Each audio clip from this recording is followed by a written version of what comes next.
आइए जानते हैं सोमवती अमावस्या के बारे में। आप सभी के प्रश्न आ रहे हैं कि 26 तारीख को हम सोमवती अमावस्या के निमित्त पूजन करें या 27 को, क्योंकि 2 दिन व्याप्त है और 26 सोमवार को सुबह तो अमावस्या है ही नहीं, तो हमें पूजा उपाय व्रत नियम कैसे करना है, कौन सी जो पूजा है सोमवती की पहले करें या बट सावित्री की, ध्यान से सुनिएगा। साथ ही उपाय भी जानेंगे जो कि आपके रोग दोष पितृ बाधा और किसी भी तरह की पीड़ा का निदान करने वाले होंगे। आप जानते होंगे अमावस्या तिथि पितरों को समर्पित है और सोमवार के दिन पड़ने वाली अमावस्या सबसे बड़ी अमावस्या जानी जाती है। महिला हो पुरुष हो बच्चे हों बड़े हों सभी इस पूजन को करें। इस दिन अपने आप में कोई भी कार्य किया जाए तो उसका सुंदर परिणाम तो मिलता ही है। कैसे प्रयोग करें, किस स्वरूप में आप करें, ध्यान से सुने, अंत तक बने रहें। सबसे पहला सबसे महत्वपूर्ण प्रश्न का उत्तर आपको देते हुए चलूं कि कौन सी पूजा आपको करनी है और 3 व्रतों का संकल्प एक साथ कैसे ले। जैसे कई भक्तजन जो है सोमवती अमावस्या भी करते हैं, सोमवार का भी व्रत करते हैं और साल में पड़ने वाली विशेष पूर्णिमा का भी व्रत करते हैं, तो बड़ी दुविधा की स्थिति है। तो ध्यान से सुने, जैसा कि आप सभी को सुंदर भाव सच्चे मन से जल्दी उठना है, भले ही आप जो है जो बट सावित्री व्रत है वह करते हो या ना करते हो, परंतु सोमवार का दिन है, अमावस्या पितृ पूजन सभी करते हैं। जल्दी उठकर घर के दरवाजे पर जल का छिड़काव कर दीप लगाएं। और पूजा कौन सी करें, कैसे संकल्प लें। सबसे पहले तो आप महादेव की पूजा कर लीजिए, क्योंकि वही है सर्वे सर्वा भूत भविष्य वर्तमान के कारक। और पितरों के नाम से जल्दी उठकर घर के दरवाजे या कहीं पर भी घर पर जहाँ पितरों का स्थान है, लंबी बत्ती का दीपक काला तिल डालकर प्रज्वलित कर दीजिए। ठीक है जी, यह कार्य आपको कर लेना है। उसके पश्चात आप सभी को कौन से व्रत का पूजन सबसे पहले करना है। देखिए, किसी का भी पूजन करें, चाहे तो बट का पूजन करें या पीपल का, बात एक ही है। तो तीनों व्रत के संकल्प को कैसे लेना है, यह संकल्प आप महादेव के मंदिर में लेंगे तो सबसे उत्तम रहेगा। आप सभी चाहें तो पीपल वृक्ष की जड़ में संकल्प ले सकते हैं, बट वृक्ष की जड़ में संकल्प ले सकते हैं, कोई दिक्कत की बात नहीं। किसी भी वृक्ष की जड़ में बैठकर आज मैं तीनों व्रतों के संकल्प को परिपूर्ण करूंगे, ऐसी पूजा करते हुए प्रार्थना करते हुए आप जो संकल्प की वस्तु है उसे जमीन पर छोड़ सकते हैं, प्रभु के चरणों में छोड़ सकते हैं। अब सबसे पहले तो आप महादेव की पूजा कर लीजिए, उसके बाद पीपल पूजा कर लीजिए और फिर बट वृक्ष की पूजा कर लीजिए। कोई चिंता टेंशन की बात नहीं है। अब प्रश्न आता है कि हम तीनों व्रतों को एक साथ संपन्न कैसे करें। देखिए, बहुत सरल इसकी प्रक्रिया है। यह तो सुंदर त्रियोग त्रिपुष्कर स्वरूप में हमें प्राप्त हो रहा है। तो कोशिश करें कि आप इन व्रतों में से किसी न किसी स्वरूप में पूजन उपाय नियम कर पाए।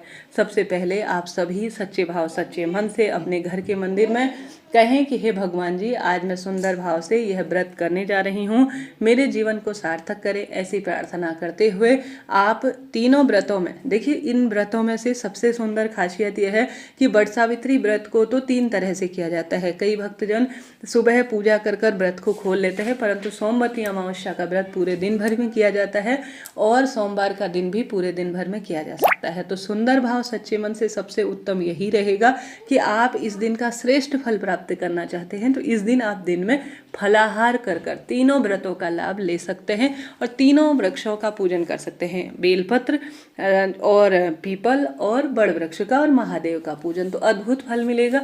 आप चाहें तो शाम को भी फलाहार कर सकते हैं, चाहे तो शाम को मीठा भोजन आप खा सकते हैं। देखिए, सोमवती अमावस्या में हम सब तो शाम को मीठा भोजन कर लेते हैं, बट सावित्री में भी ऐसे ही करते हैं और जो है सोमवती अमावस्या में तो सबसे अच्छा रहेगा। दिन में आप, गर्मी का सीजन है, चाय पानी पिए और शाम को फलाहार या आप सभी मीठा भोजन कर अपने व्रत को खोल लीजिएगा। ठीक है, बिल्कुल चिंता टेंशन ना करें। इससे पहले सोमवती अमावस्या के निमित्त मासिक धर्म में कैसे व्रत करें, बाल धोने का नियम, पूजा विधि, सामग्री, अन्य शुभ अशुभ समय का मैंने पूरा विदित कराया है, उस वीडियो को आप जरूर देखिएगा। अब सोमवती अमावस्या की पूजा कैसे की जाती है, उपाय कैसे की जाए, ध्यान से सुने। सबसे पहले आप जल्दी उठे, जैसा मैंने विदित कराया, जल का लोटा अपने घर के मटके में भरें, ओम श्री पितृदेवाय नमो नमः कहते हुए या श्री शिवाय नमस्तुभ्यम या ओम नमो भगवते वासुदेवाय महामंत्र का जाप करते हुए एक जल का लोटा लीजिए। इस दिन 108 परिक्रमा का और 108 वस्तु दान करने का, फेरी लगाने का और 108 मंत्र जाप का बड़ा विधान है। आप अपने पूजा की थाली में 108 बादाम के जो है दाने रख सकते हैं, काजू के दाने रख सकते हैं, 108 भिंडी ले सकते हैं, 108 सुहाग की कोई भी सामग्री ले सकते हैं, इच्छा आपकी है। आप बताशे बांट सकते हैं, हैं, केले बांट सकते हैं, आम आ रहे हैं, मोटे मौसमी फल, उन्हें दान कर सकते हैं। तो 108 की संख्या में अपनी पूजा की थाली में चीज़ें रख लीजिए।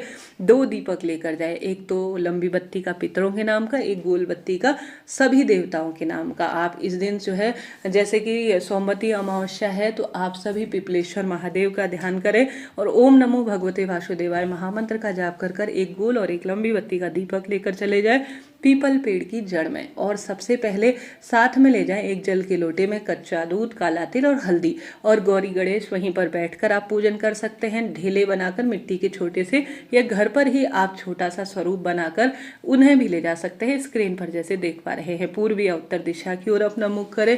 सच्चे भाव सच्चे मन से पहले आप पीपल वृक्ष को अच्छी तरह से सींच लीजिए, जल चढ़ा लीजिए, एक स्वास्तिक बनाकर जिसमें आप गौरी शंकर और सभी देवी देवता, इष्ट पितृ देवी देवताओं का ध्यान कर कर स्वास्तिक बना लीजिए। और सुंदर भाव सच्चे मन से, चाहे तो वहीं पर से कंकर रूपी शंकर साथ में पूज सकते हैं, नहीं तो घर से आप अगर जो है गौरी गणेश सुपारी के जो मैं स्क्रीन पर दिखा रही हूँ इन्हें बनाकर ले जाएं तो इनका पूजन करें। जल सींचने के बाद दीपक लगाएं, इष्ट पितृ देवी देवताओं का ध्यान करें। कई भक्तजन जो है सोमवती अमावस्या के दिन सुमा धोबिन का भी स्मरण करते हैं, जो कि सौभाग्य के लिए प्रचलित है। आप उनकी भी प्रतिबिंब या स्वास्तिक उनका स्वरूप मानकर पीपल वृक्ष की जड़ में बना सकते हैं। अब गौरी गणेश में रोली, चंदन मोली, अक्षत, वस्त्र रूपी कलावा, दूर्वा इत्यादि समर्पित करें। इसी तरह से बट वृक्ष की जड़ में भी आप सभी रोली, चंदन मोली, अक्षत वगैरह समर्पित करें और यज्ञोपवीत इत्यादि समर्पित करें। विधि विधान से कुल मिलाकर पूजन करें। उसके बाद मौसमी फल का भोग लगाएं और दोनों दीपक अच्छी तरह से प्रज्वलित करें और सुंदर भाव सच्चे मन से आज सोमवती अमावस्या का पूजन कर रही हूँ ऐसी प्रार्थना करें। और कुछ चीज़ें अपनी तरफ से भी जोड़ सकते हैं, यह इच्छा आपकी है। इसके बाद अपने दाहिने हाथ में एक कच्चा सूत लेकर 108 परिक्रमा आप लगाएं।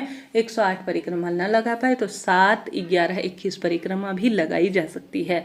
तो इस तरह से आप यह पूजन को संपूर्ण करें। वहीं पर बैठकर काला तिल हाथ में लेकर सोमवती अमावस्या की व्रत कथा सुने और जो 108 वस्तुओं से आपने जो फेरी लगा रखी है, परिक्रमा लगा रखी है, उसे पंडित ब्राह्मण जी को जो एक समय का भोजन आप दान देंगे, उसके साथ ही आप सभी इन सामग्रियों को भी पंडित ब्राह्मण जी या कोई गरीब बालक आसपास से खेलते हुए दिख जाते हैं तो उन्हें दान में दे दीजिएगा। इस तरह से यह आपको कार्य करना है। इस तरह से पीपल पूजा करने का विधान है। जो भी भक्तजन, अगर आप 108 परिक्रमा नहीं लगा सकते, साधारण सरल तरीके से मात्र इस दिन पीपल वृक्ष की जड़ में आप दीपक लगा देंगे, पिपलेश्वर महादेव का ध्यान कर लेंगे, काला तिल, कच्चा दूध और हल्दी समर्पित कर देंगे 1 चुटकी, क्योंकि यह सौभाग्य से जुड़ी है और साथ ही काले तिल का संबंध पितरों से होता है और दूध का संबंध संतान से और चंद्र ग्रह से होता है। तो इन्हें आप समर्पित कर देंगे तो भी आपका उपाय सार्थक होगा। और आप दीपक लंबी बत्ती का लगाएंगे तो पितरों के लिए दीपदान हो जाएगा, जलदान भी हो जाएगा और साथ ही और गोल बत्ती का दीपक लगा रहे हैं तो देवी देवताओं का भी स्मरण हो जाएगा। इस तरह से आपको सोमवती अमावस्या के निमित्त यह कार्य करना है। संभव हो तो पीपल वृक्ष की जड़ में पितृ चालीसा का भी आप पाठ कर सकते हैं। पितरों का ज़्यादा से ज़्यादा ध्यान करें। इस तरह से सोमवती अमावस्या के निमित्त आपको कार्य करना है। एक दिन पहले आप साबुन शैम्पू से बाल धो लीजिए। उस दिन सिर्फ सादे पानी से बाल धोए। अमावस्या के दिन कोई शुभ काम नहीं करने चाहिए, आप सब जानते होंगे। इसके साथ ही कोई नई खरीदारी करने से भी बचें।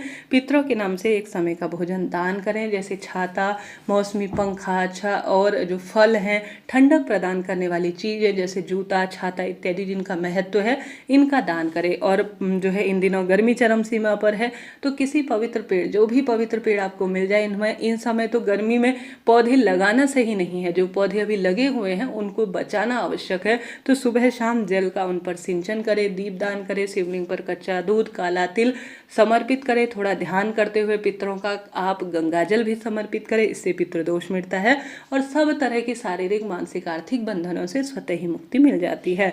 इस तरह से आपको सोमवती अमावस्या के दिन कार्य करना है। पितरों का ध्यान करते हुए रोटी बनाइए अच्छी तरह से, उसमें 2 टुकड़े करिए। रोटी में थोड़ा घी, काला तिल और कुछ भी मीठा रखें। सोमक पितर का नाम लेकर आप जो है गौ माता को रोटी जरूर खिलाइएगा। साल की सबसे बड़ी अमावस्या है। इस दिन किया गया दान, धर्म, पुण्य, पूजा पाठ कभी व्यर्थ नहीं जाता। नहाने के पानी में गंगा जल डालें। सुंदर भाव सच्चे मन से शाम हो जाए तो पीपल वृक्ष की जड़ में, बेलपत्र वृक्ष की जड़ में, महादेव के मंदिर में, घर की रसोई में दीपदान जरूर करें। निश्चित रूप से पितृ देवता प्रसन्न होंगे। चाहे तो पितरों के नाम से अग्यारी या हवन हवन भी कर सकते हैं, यह इच्छा आपकी है।